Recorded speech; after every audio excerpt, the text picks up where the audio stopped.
Students, आज हम लोग देखेंगे class 7 CBSE history chapter 18th century political formations. इस चैप्टर के रिलेटेड हम लोग एक्सरसाइज क्वेश्चन आंसर आज करेंगे। तो चलो स्टार्ट करते हैं question number first match the following से, जिसके कीवर्ड्स भी दिए हुए हैं। फर्स्ट है सूबादार, इसका होगा प्रोविंशियल गवर्नर, क्षेत्रीय गवर्नर होते थे। Next faujdar, a Mughal military commander. Ijaradar, a revenue farmer. Misl, a band of Sikh warriors, ये सिख योद्धा होते थे। Chauth, tax levied by the Marathas. उसके बाद है कुनबीस, मराठा पीजेंट वॉरियर्स, ये मोबाइल पीजेंट वॉरियर होते थे, घूम घूम करके मराठा आर्मी को बहुत सपोर्ट करते थे।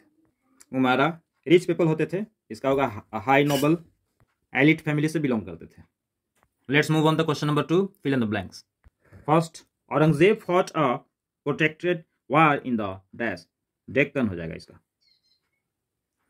B number, umara and jagirdars constituted powerful sections of the Mughal dash, इसका हो जाएगा administration, Mughal administration. C number, Asaf Jah founded the Hyderabad state in dash, इसका हो जाएगा 1724। D, the founder of the Awadh state was dash, इसका हो जाएगा बुरहान उल मुल्क यानी सादत खान। इस पदवी से सादत खान को नवाजा जाता था।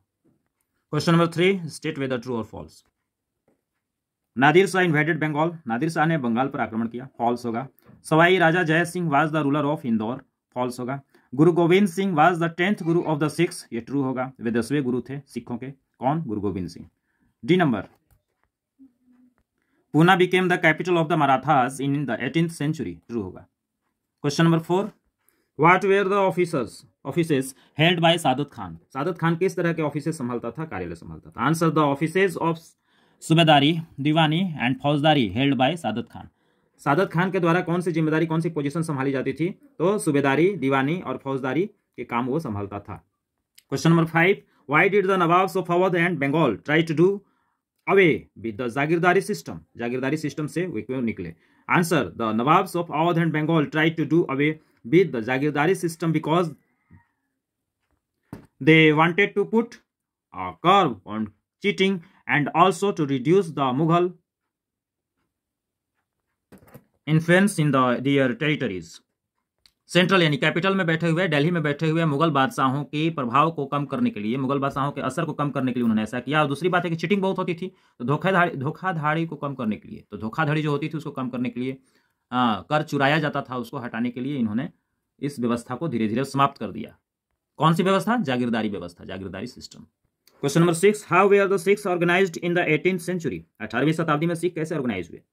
Answer, the Sikhs organised in the 18th century into a number of bands called jathas and later on misls, वे एक ग्रुप में ऑर्गेनाइज्ड हुए जिसको जत्थास या मिसल कहा गया। Their combined forces were known as the grand army that also called Dal Khalsa. Later, Maharaja Ranjit Singh reunited the groups of Sikhs. आगे चल करके महाराजा रणजीत सिंह ने सिखों के समूहों को संगठित किया, रीयूनाइट किया।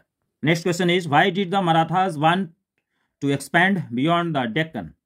देखो, डेक्कन क्षेत्र में इन रूट्स में बहुत सारे टैक्सेस वसूले जाते थे, एग्रीकल्चर अच्छा होता था, ट्रेड इसी रास्ते से होता था। तो इस रास्ते पर जो राजा महाराजा कंट्रोल करते थे, जो ग्रुप कंट्रोल करता था, उसके पास पैसा रुपया आमदनी बहुत होती थी, इस वजह से इसका आंसर होगा, the Marathas wanted to expand beyond the Deccan to control trade and agriculture and receive taxes.